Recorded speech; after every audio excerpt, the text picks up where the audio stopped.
चलिए इस टॉपिक को देखने से पहले बेहतर है कि आप अशोक के जितने अभिलेख हैं, शिलालेख हैं, उसको घोट लें। अभी इस वीडियो को ना देखें। अगर आप इस वीडियो पर अभी आ गए हैं तो अभी आप इस वीडियो को छोड़ दें और चले जाएं अशोक के अभिलेख, शिलालेख वगैरह को पहले अच्छे से उसको देख लें, पहले अच्छे से उसको पढ़ लें, इसके बाद इस टॉपिक पे आएँ। चलिए ठीक है। तो जो लोग अच्छे से घोट के रखे हुए हैं अपना देखेंगे कि आपको कितना याद है। तो देखिए, पहला शिलालेख, अशोक का पहला शिलालेख किससे संबंधित है। चाहें तो वीडियो को पॉज कर लें। मैं थोड़ा तेज़ी से बोलूँगा तो आप उसको पॉज करके एक बार खुद अपने मन में बताने की कोशिश करें कि अशोक के जो शिलालेख है किससे संबंधित है। जब सारे शिलालेख ख़त्म हो जाएंगे, यानी 14 शिलालेख मैं पूरा बता दूंगा, इसके बाद कुछ और टॉपिक्स के ऊपर भी मैं भड़बली बताऊंगा, उसको लिखूंगा नहीं।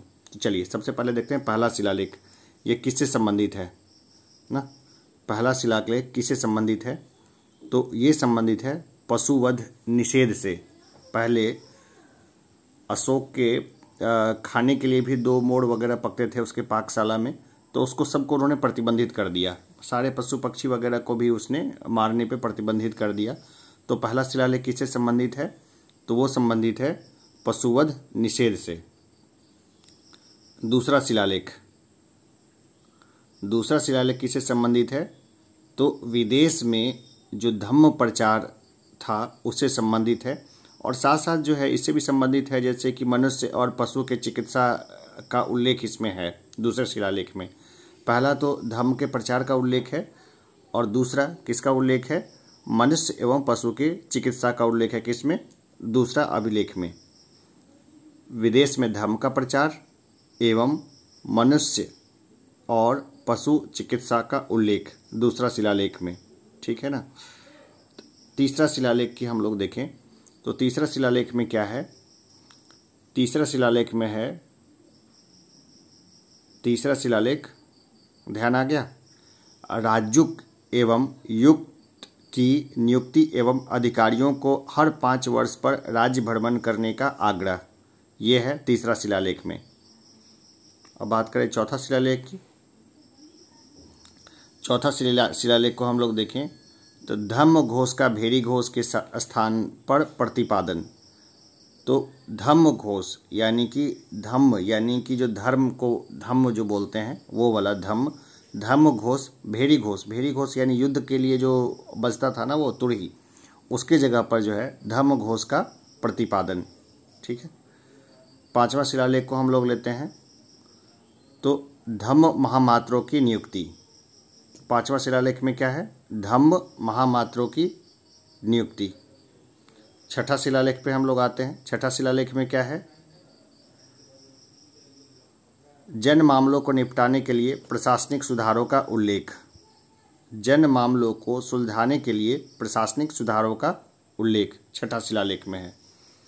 सातवां शिलालेख की बात करें हम लोग, सातवां शिलालेख में क्या है तो सातवां शिलालेख में जो है ये है, अशोक सभी धार्मिक मतों के प्रति निष्पक्षता रखेगा। सात यानी कि धर्म निरपेक्षता, यानी कोई किसी भी धर्म को मानेगा अशोक उसको नहीं रोकेगा। ये कौन सा है, सातवां शिलालेख में है। आठवां शिलालेख को हम लोग देखें तो उसमें क्या है, आठवां शिलालेख बोधगया तक की जो यात्रा की थी उसका उल्लेख है इसमें। बोधगया की यात्रा का उल्लेख एवं बिहार यात्रा के स्थान पर धम्म यात्रा का प्रतिपादन। 8 हो गया। 9वां पर हम लोग आए। 9वां शिलालेख जो है वो किससे संबंधित है, 9वां शिलालेख जो है वो सच्चे विधानों एवं शिष्टाचार का वर्णन है। 9वां शिलालेख में क्या है, सच्चे विधानों एवं शिष्टाचार का वर्णन है। अब हम लोग 10वां शिलालेख पे आते हैं। 10वां शिलालेख में क्या है, अशोक के उद्यम का लक्ष्य धम्माचरण की श्रेष्ठता घोषित, ठीक है। 10वां शिलालेख में क्या है, सच्चे विधानों एवं शिष्टाचार का देने, ये 9वां में था। 1 मिनट है ना, मैं देखूं 9वां शिलालेख में क्या रहा हमारा, 9 वाइन में क्या हो गया था, सच्चे विधानों एवं शिष्टाचारों का वर्णन है 9 में। 10 हिन मैंने इस तरह से याद कर रखा है। मैं वो तरीका भी आपको बोलेंगे तो मैं बता दूंगा। जो 10वां शिलालेख है, 10th शिलालेख है, तो उसमें क्या है, अशोक के उद्यम का लक्ष्य धम्माचरण की श्रेष्ठता घोषित। ठीक है ना, 10वां शिलालेख में क्या है, अशोक के उद्यम का लक्ष्य धम्माचरण की श्रेष्ठता घोषित। 11वां शिलालेख को हम लोग देखें तो इसमें क्या है, धम्म के तत्वों का प्रकाशन। 11वां शिलालेख में है धम्म के तत्वों का प्रकाशन। 12वां शिलालेख को हम लोग देखें तो इसमें क्या है, धार्मिक सहिष्णुता पर जोर। 12वां शिलालेख जो है इसमें है धार्मिक सहिष्णुता पर जोर। अब बात करते हैं 13वां शिलालेख की। 13वां शिलालेख में क्या है, कलिंग युद्ध के बाद धम्म की विजय की घोषणा, विदेशों में धम्म प्रचार, 5 विदेशी राज्यों की चर्चा का उल्लेख है 13वां शिलालेख में। और 14वां शिलालेख में हम लोग देखें तो पहले 13 शिलालेखों का पुनरावलोकन तथा अशोक के साम्राज्य को महाल के विजेते की संज्ञा दी गई है इसमें। अब देखिए स्तंभ लेख की बात करते हैं, है ना, ये तो हो गया सारा चीज़। अब स्तंभ लेख की बात करते हैं। स्तंभ लेख भी हैं अशोक के, पढ़ लिया होगा उम्मीद है।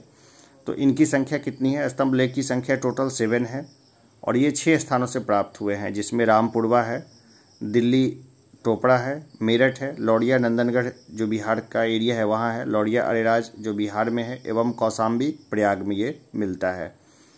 और इसके अलावा हम लोग बेसिकली जानते हैं कि अशोक के जो अभिलेख थे वो कितने प्रकार के थे, तो 5 प्रकार के थे, जैसे कि दीर्घ शिलालेख थे, लघु शिलालेख, पृथक शिलालेख, दीर्घ स्तंभलेख, लघु स्तंभलेख। तो ये अशोक के अभिलेख थे। कई बार ये मेंस आंसर राइटिंग में जो है ना स्तंभलेख और अशोक के शिलालेखों के बारे में या मॉडर्न आर्किटेक्चर के बारे में काफ़ी कुछ जो है वो मिल जाता है लिखने को, खास करके जीएस पेपर 1 में। तो वहाँ के लिए जो है ना थोड़ा सा नॉलेज रहना बहुत अच्छा है। जैसे कि अब कुछ और चीज़ें आती है, जैसे कि अशोक के उत्तरी पश्चिमी शिलालेख की हम लोग बात करें तो शिलालेख स्थान और भाषा क्या था। तो शिलालेख देखें जैसे लमगान है, तो लमगान शिलालेख जो है वो मिला है पुल ए दारुल से और इसकी भाषा है अरमाइक। तो इसी तरह और भी है, जैसे लमगान शिलालेख हो गया, तक्षशिला शिलालेख हो गया, कंधार शिलालेख हो गया। तो लमगान शिलालेख मिला है पुल ए दारुल, भाषा अरमाइक है, ये अफ़गानिस्तान के रीजन में है। तक्षशिला शिलालेख मिला है तक्षशिला से और इसकी भाषा जो है अरमाइक है। तक्षशिला अभी पाकिस्तान में पड़ता है। कंधार शिलालेख मिला है सार-ए-कुना अफ़गानिस्तान में, इसकी भाषा भी अरमाइक है और यूनानी ग्रीक भी इसकी भाषा है, क्योंकि उस समय यूनानी ग्रीक भी भाषा भारत में चलती थी।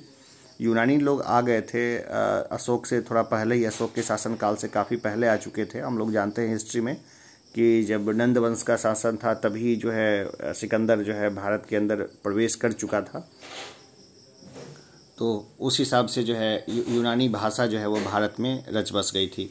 तो अशोक के लघु शिलालेख भी हैं जो कि मिलते हैं मध्य प्रदेश में। मध्य प्रदेश में जो है वो है रूपनाथपुर में, गुर्जरा में, बुधनी, सीहोर जो है उस एरिए में। उत्तर प्रदेश में मिलते हैं अहरौरा मिर्ज़ापुर में। राजस्थान में मिलते हैं बैराट, भाबड़ू, जयपुर एरिए में। कर्नाटक में मिलते हैं ब्रह्मगिरी, सिद्धपुर, पालकीगुड़, जटिंग, गड़ामेश्वर, गोवी मठ, सन्नति और मास्की में। आंध्र प्रदेश में मास्की वाला बहुत इंपॉर्टेंट है। मास्की वाला जो लेख है, शिलालेख है, लघु शिलालेख है ना, तो वो मास्की वाला शिलालेख को भी हम लोग कभी न कभी किसी क्वेश्चन में अच्छे से देख लेंगे। आंध्र प्रदेश में हम लोग देखें तो एरागुड़ी में, रजुल मंडागिरी में। बिहार में देखें तो सहसराम में और चंदनवीर पहाड़ी पर मिलते हैं। ठीक है, तो इसके अलावा और भी काफ़ी चीज़ हैं, जैसे मौर्यों की उत्पत्ति कैसे हुई, ये सब भी थोड़ा सा पता रहे तो ज़रूरी है। वैसे नहीं मालूम है तो उतना दिक्कत नहीं है, क्योंकि यहाँ से क्वेश्चन नहीं आते हैं।